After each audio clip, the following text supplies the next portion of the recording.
राधा यशो मुखर मत खगावली के यहाँ के खग मृग पशु पंछी लता तरु सब राधा में है। थोड़ा दृष्टि पवित्र होगी तब देख पाओगे। अभी तो संसारिक दृष्टि है तो त्रिगुणमयी माया को ही देख रहे हो। श्रीधाम वृंदावन श्रीपाद प्रबोधानंद जी महाराज कह रहे हैं, तैलवर्ति शून्य दिव्य केली दीप कौशधे दिव्य सत सुधाति मिष्ट वारी पूरी पूरी तई दिव्य सत सरोवर प्रफुल्ल दिव्य पंकजैर दिव्य कैरवादि पुष्प नित्य मुग्ध शकपदई। जैसे दीपक जलता है, प्रज्वलित दीपक प्रकाशमान, ऐसे बिना तेल बाती के यहां अनंत ज्योतियां प्रकाशित हो रही वृंदावन में। दृष्टि तो बदले। यहां दिव्य औषधियां विराजमान है, दिव्य औषधियां। हम कह रहे हैं अभी दिव्य वृंदावन तो नहीं देखा, तो आप प्रगट वृंदावन देख रहे हो, रज लगाओ और प्रभु का चरणामृत पियो, राधा वल्लभ जी का, और रोज राधा नाम जप करो और जो चाहोगे वो प्राप्त हो जाएगा। चरणामृत में इतनी सामर्थ्य, अकाल मृत्यु हरणम सर्वव्याधि विनाशनम श्री कृष्ण पादोदकम पीत्वा पुनर्जन्म न विद्यते, स्पष्ट लिखा हुआ, फिर भी सबके दिमाग काम नहीं कर रहे। अरे मांग करके चरणामृत ले जाओ और उसमें जल मिलाते रहो, एक बूंद चरणामृत में कई साल चल सकता है। जल मिलाते रहो, चरणामृत होता जाएगा। रोज चरणामृत पियो। अकाल मृत्यु हरणम सर्व व्याधि विनाशनम, सर्व रोगों का नाश करने की सामर्थ्य। अकाल मृत्यु हरणम सर्व व्याधि विनाशनम श्री कृष्ण पादोदकम पीत्वा पुनर्जन्म न विद्यते। और रजरानी का क्या महिमा वर्णन करना है। यो ब्रह्मरुद्र शुक नारद भीष्म मुख्यैरालक्षितो न सहसा पुरुषस्य तस्य सद्यो वशीकरण चूर्ण मनंत शक्तिम तम राधिका चरण रेणु मनुस्मरा। राधा कुंड, मानसी गंगा, मानसरोवर, इन कुंडों का जल एकत्रित कर लो, 2 बूंद आचमन करो, हर महापुरुष का चरणामृत आपको पीने को मिलेगा। बड़े बड़े महापुरुष जब से हुए अब तक सबका चरणामृत इन कुंडों में विराजमान है। लेकिन वो बुद्धि मायाकृत है तो लगेगा हरा हरा नमकीन, ये मायाकृत बुद्धि उसे स्वीकार नहीं करेगी। दिव्य औषधियां हैं, दिव्य उत्कृष्ट अमृत को भी फीका कर देने वाला यहाँ का पावन जल है। पर माया बहुत विचित्र है। ऐसा नमकीन जल मिलेगा कि आचमन करना मुश्किल हो जाएगा। ऐसे ऐसे गांव के बाहर तो मीठा, गांव के अंदर नमकीन। पूरे ब्रजमंडल की यही महिमा है। सब सखियां बाहर निकले और जल लेने जब आवे तो लालजू के दर्शन पावे, लालजू का संभाषण पावे। उत्कृष्ट सरोवर जिनकी समानता बड़े बड़े तीर्थ नहीं कर सकते, इनमें दिव्य कमल खिले हुए हैं, दिव्य कैरव आदि पुष्प, इसमें दिव्य भ्रमर मंडरा रहे हैं। मंत्र कोटि पात्र जंतु मात्र मुक्तिदायके नायके न गोप शुभ्रुवाम सदैव सेविते दिव्यवास कुट्टिमयी शोभिते दिव्य नव्य गोप सुंदरी विलास मंदिरे। ध्यान दीजिए, मंत्र कोटि पात्र जंतु मात्र मुक्तिदायके, करोड़ों पाप किए हो और वृंदावन आने का सौभाग्य मिल गया तो बोले उस जीव को मुक्ति प्राप्त हो जाएगी। करोड़ों पाप अपराध बन गए हो बड़े बड़े, अब उसका कोई प्रायश्चित नहीं। आ जाओ वृंदावन की रज में, लौट जाओ, बिहारी जी के दर्शन करो, 2-4 दिन सत्संग कीर्तन, आप पावन हो जाओगे, आपका जीवन बदल जाएगा। यहाँ के जो ब्रजवासी जन हैं, इनके दर्शन से, इनकी जूठन से, इनकी चरण रज से बड़े बड़े अपराधी परम पवित्र होकर भगवत प्राप्त हो गए। यहां सब दिव्य है, केवल माया के कारण ऐसा ढका हुआ है कि आप देख नहीं सकते। नयन अछत दिखत नहीं, यह माया कर रूप। हमारे नेत्र माया में है, इसलिए सब माया में बड़ी दिव्य स्थली है। थोड़ा सा भजन बहुत करके प्रकाशित होता है यहाँ। ऐसे श्रीधाम वृंदावन का आश्रय लो, श्रीधाम वृंदावन का भजन करो, श्रीधाम वृंदावन की रज का सेवन, चरणामृत का पान करके अपने जीवन को पावन बनाओ। पूज्य पाद श्री उड़िया बाबा जी महाराज। आप्त पुरुषों की वाणी ही प्रमाण होती है, साधारण पुरुषों की नहीं। बोले हम किसकी बात को प्रमाण माने? तो बोले जो भगवत प्राप्त महापुरुष है उसी की, ऐसे नहीं। आप्त पुरुषों की वाणी ही प्रमाण होती है, हर किसी की बात प्रमाणिक नहीं मानी जा सकती। भगवान की वाणी शास्त्र और या मुक्त पुरुष संत की वाणी, मुक्त पुरुष जो जीवन मुक्त महापुरुष है, संत महापुरुषों और शास्त्र की वाणी में परिवर्तन करने का किसी को एक शब्द का भी अधिकार नहीं, नहीं तो अपराध लगता है। गीता जी में एक श्लोक है, अनन्यश्चिंतेन्तो मां मे जनाः पर्युपासते तेषां नित्याभियुक्तानां योगक्षेमं वहाम्यहम्। तो एक बड़े विद्वान थे, उन्होंने कहा वहाम्यहम् स्वयं कहाँ करते हैं आके? कराम्यहम्, मैं करवा देता हूं। तो काट दिया और वहाम्यहम् की जगह लिखा कराम्यहम्। जो मेरा अनन्य चिंतन करता है, मेरा जन है, मेरे से युक्त रहता है, उसकी व्यवस्था मैं करवा देता हूं। उनका वहाम्यहम्, आप स्वयं थोड़ी मोर मुकुट धारण करके आकर के वाहन करते हो, करा देते हो आप। और भिक्षावृत्ति से रहते, बड़े तपस्वी थे। कई दिन वर्षा हुई तो भिक्षा भी नहीं मिली, भूख से परिवार व्याकुल। तो वर्षा में भिक्षा करने गए तो इधर ठाकुर जी सब फल फूल दाल चावल सब सामग्री लेकर आए, लाकर नौ किशोर अवस्था, और यहां से रक्त टपक रहा था। तो जो उनकी भार्या थी, कहा कि सब भोग सामग्री है, आपके लिए ही है। तो कहा ये बच्चा तुम्हारे खून कैसे बह रहा है? बोले पंडित जी ने काट दिया है। उनका कि वो तो इतने दयालु हैं, वो तुम्हारे जैसे कोमल बालक को ऐसा कष्ट क्यों दे सकते? उनका आवे तो ये प्रश्न उन्हीं से करना। और वो चले गए। पंडित जी आए, बोले भिक्षा तो आज भी नहीं मिली। बोले नहीं, ये सब आ गई है। एक नौ किशोर बालक आया था, वो स्वयं दे गया है, और आपने उसकी भ्रकुटी के ऊपर काटा क्यों? रक्त प्रवाह हो रहा था। वही कौन सी पहेली बुझा रहे हो, मैंने कब काटा? तो उनका श्याम रंग के थे, ऐसा ऐसा रूप, बड़ा लुभावना ऐसा। अरे उनका गीता जी भगवान श्री कृष्ण का वांग्मय रूप है, और मैंने जो वहाम्यहम् काट करके कराम्यहम् लिखा, तो इसका मतलब भगवान को पीड़ा पहुंची। कान पकड़े क्षमा मांगे। शास्त्र में जो शब्द लिखा है और महापुरुष जो शब्द बोले, उसका परिवर्तन करने का अधिकार किसी को नहीं है। वो ज्यों का त्यों वैसा ही, उसमें नहीं कि अपनी कोई शब्दावली मिला दे। और चारों युगों के धर्म शास्त्र में लिखे हुए हैं, किसी को कुछ बदलने की आवश्यकता नहीं है। उपासक को चाहिए, चाहे वो गृहस्थ उपासक हो या विरक्त उपासक, क्षौर कर्म मतलब बाल बनाना, दाढ़ी काटना या जो भी ये क्षौर कर्म है, इसको केवल 2 ही दिन करे। अन्य दिन करेगा तो बहुत हानि हो जाएगी। आजकल इसीलिए तो बुद्धि भ्रष्ट है, कहाँ दिन में 3 बार चिकनाओ दाढ़ी। अरे इसकी एक पद्धति है क्षौर कर्म की।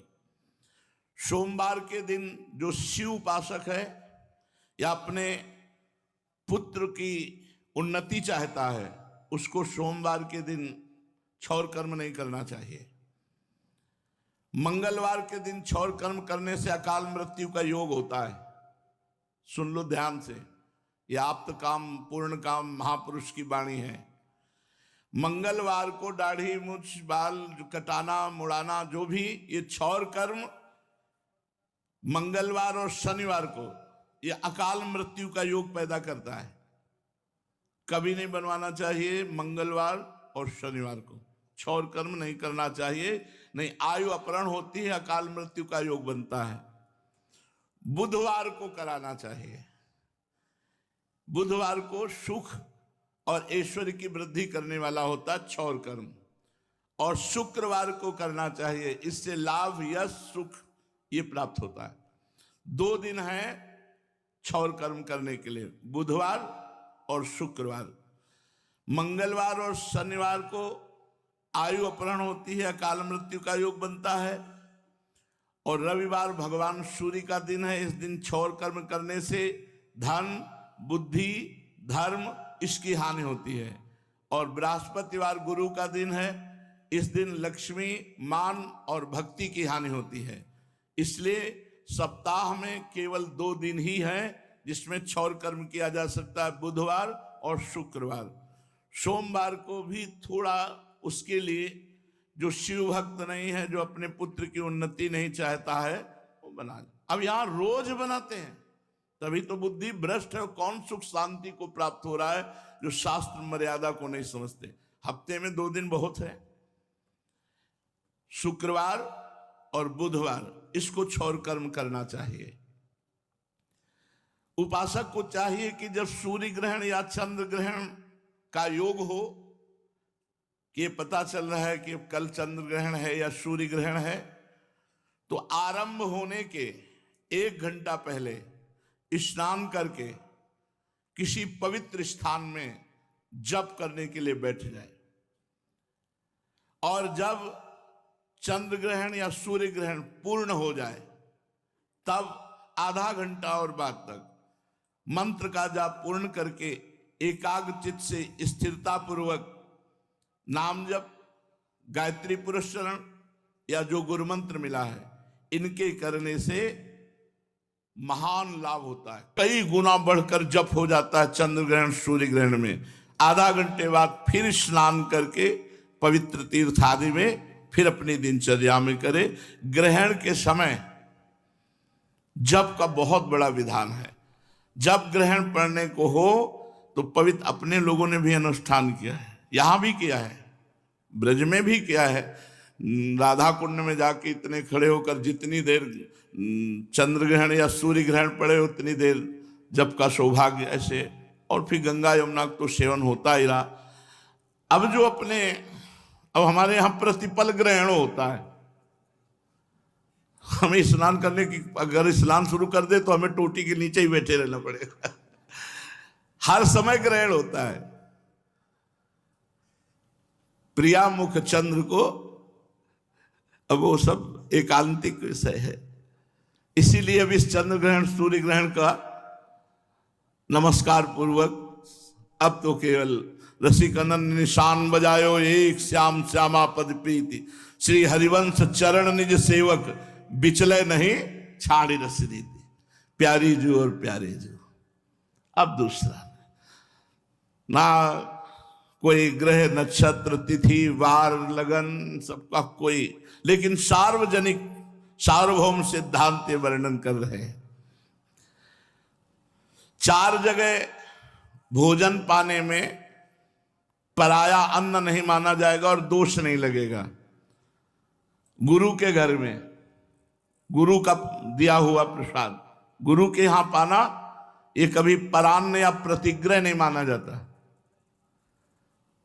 एक धनी पुरुष कह रहे थे हमसे वहां, अरे आपके चेले सब आपका खाते हैं, आप जो है हम लोगों को आगे कीजिए।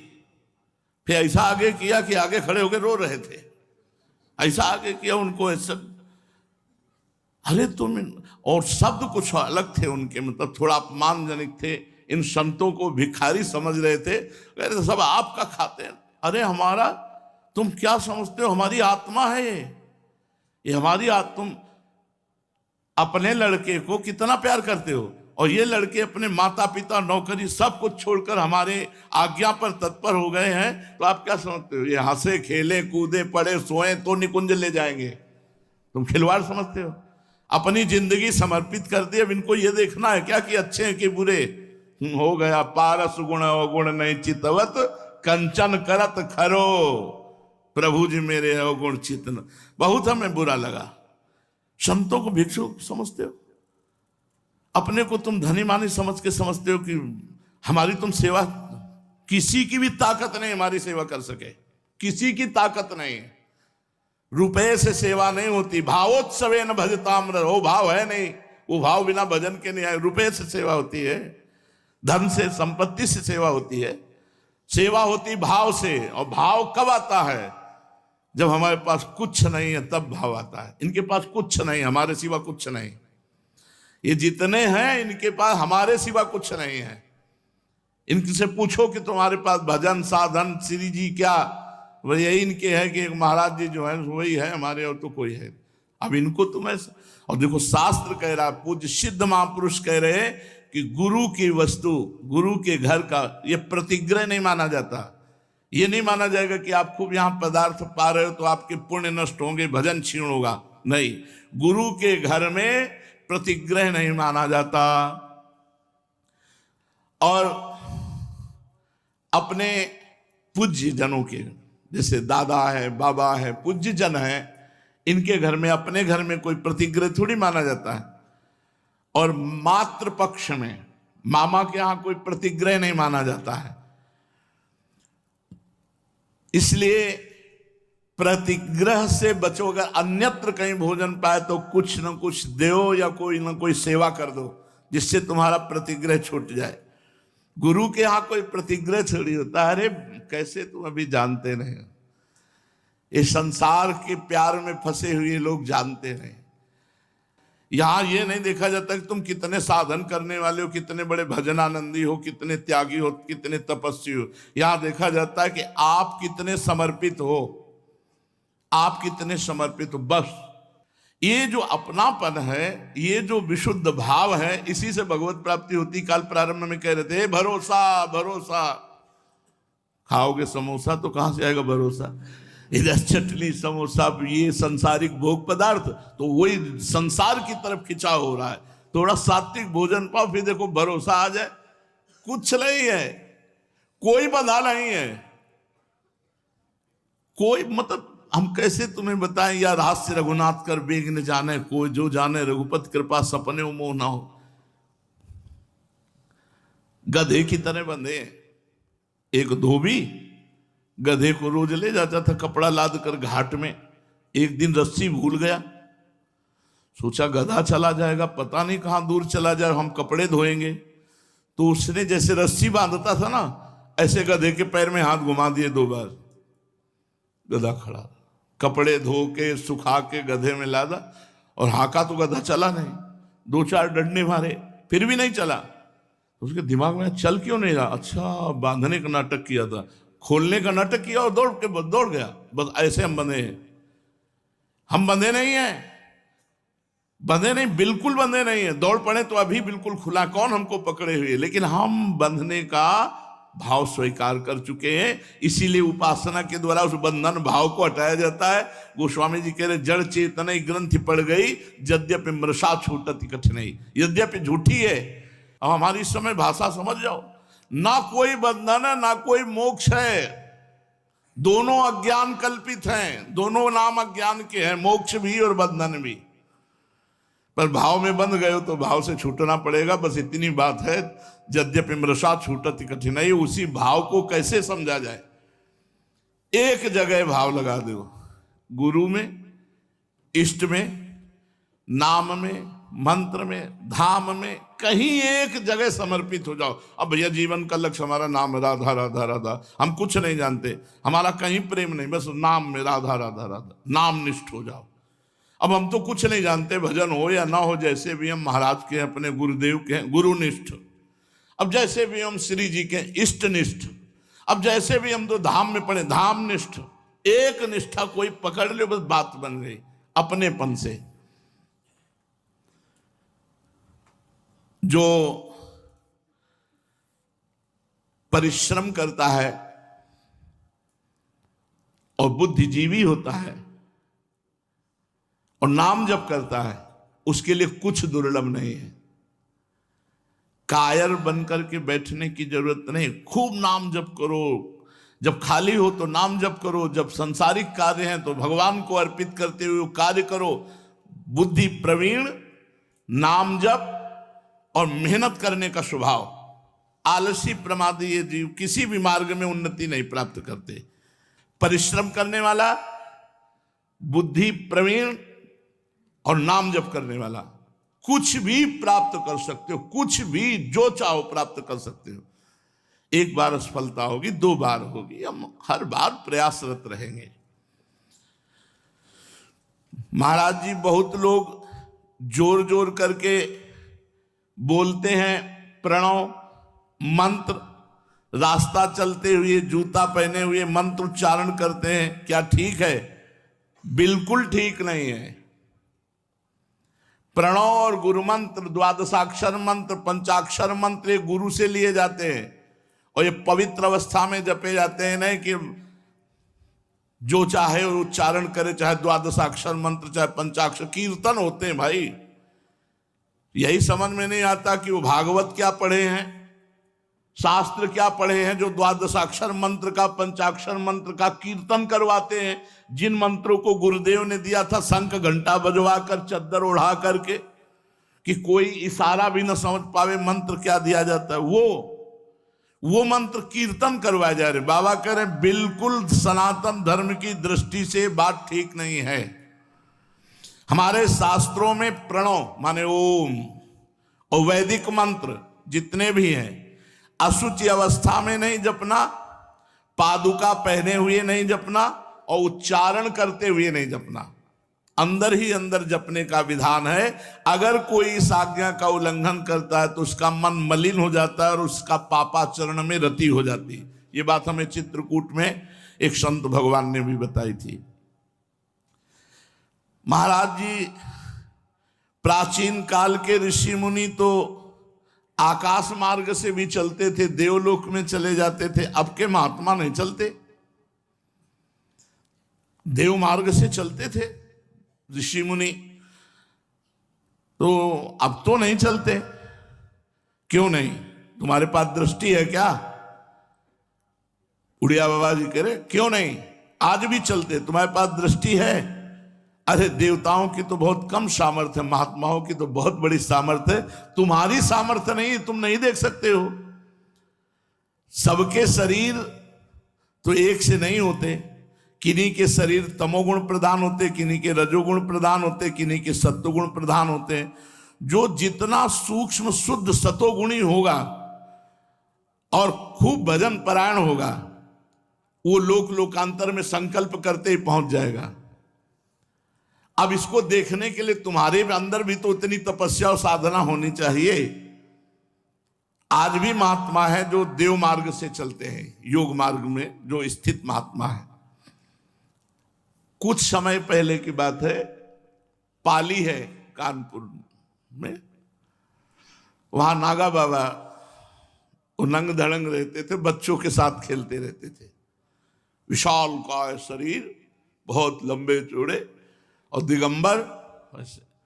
तो कुछ गांव के लोग, उद्दंड लोग, उनको हम उद्दंड ही कहेंगे, तो उन्होंने एक वैश्या को तय किया, इतने रुपए देंगे ऐसे।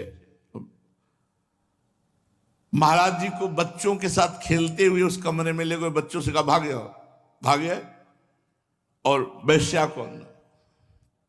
थोड़ी देर में इतनी जोर जोर आवाज आने लगी वैश्या की, चिल्लाने की, रोने की। सबने दरवाजा बाहर से खोला तो लाखों ततैया उसके चिपकी हुई थी, पीली वाली जो बर नहीं होती, लाखों। महाराज जी ने पता लगाया तो गांव के दूसरे कोने में बच्चों के साथ खेल रहे थे। महापुरुषों को, संतों को इस तरह से उपहास वृत्ति करने में उसको दंड मिला, और जितने उपहास करने वाले इनको तो आगे दंड मिलेगा।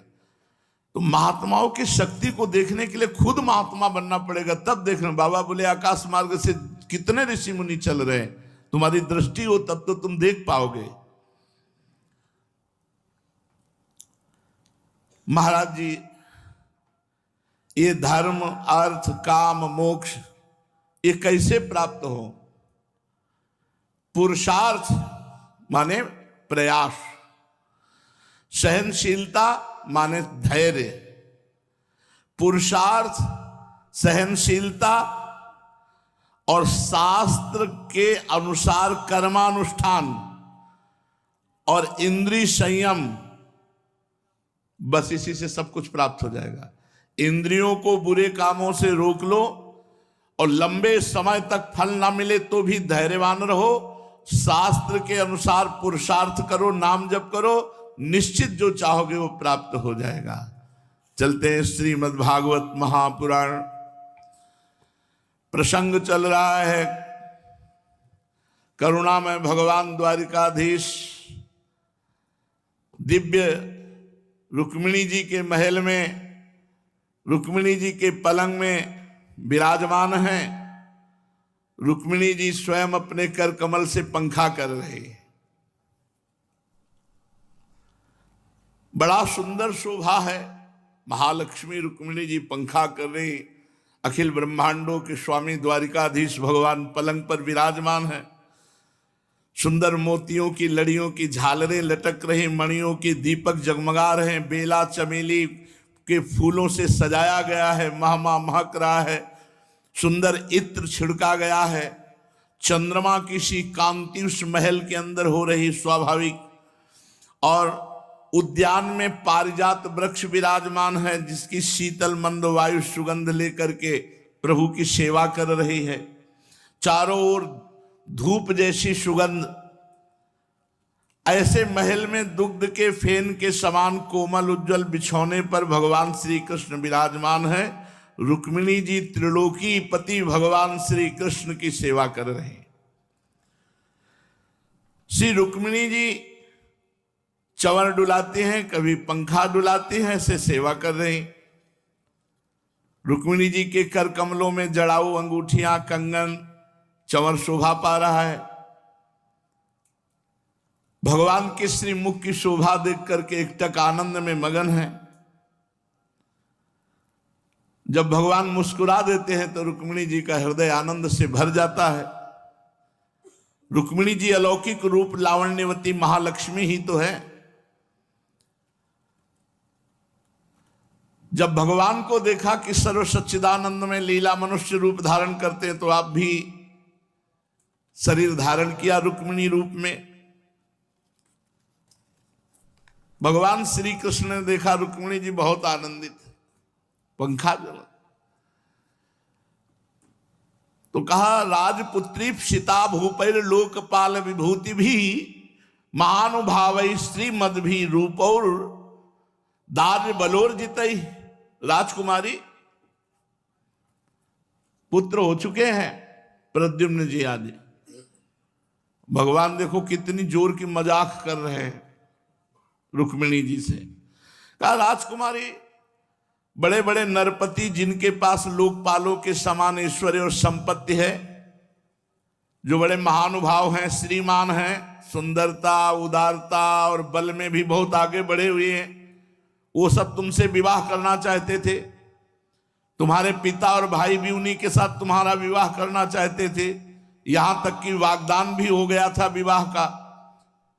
शिशुपाल आदि बड़े बड़े वीरों को, जो कामोन्मत्त होकर तुम्हारे याचक बन रहे थे, तुमने उन सब राजाओं को छोड़ दिया और मेरे जैसे व्यक्ति को, जो किसी प्रकार तुम्हारे समान नहीं है, तुमने अपना पति स्वीकार किया। ऐसा तुमने क्यों किया?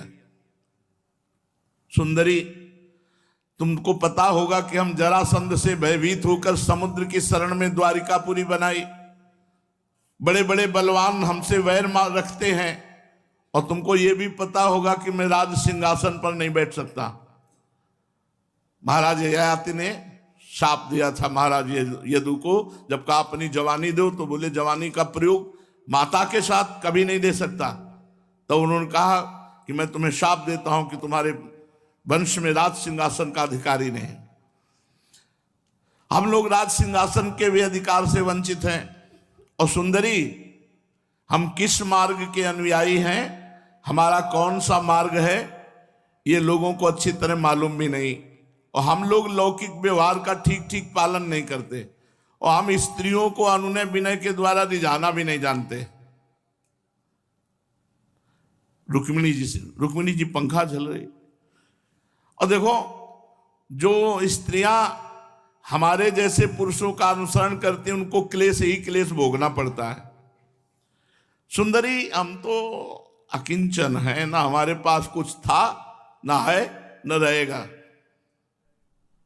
ऐसे अकिंचन लोगों से प्रेम भी वही करते हैं जो अकिंचन होते हैं। यही कारण है कि जो अपने को सुखी धनी मानने वाले लोग हैं वो हमारी सेवा या हमसे प्रेम नहीं करते। तो आपको चाहिए था कि थोड़ा सोच समझ के विवाह की बात करती। अरे जिसके पास धन है, कुल है, ऐश्वर्य है, सौंदर्य है, आय है, समान है, उससे विवाह मित्रता की जाती है। जो अपने से श्रेष्ठ हो या छोटा हो उससे विवाह नहीं करना चाहिए। धन संपत्ति, आय, कुल, इसमें समानता होनी चाहिए। राजकुमारी, हमें लगता है कि तुम जल्दीबाजी में ऐसा कर लिए, अदूरदर्शिता के कारण इन बातों का विचार नहीं किया।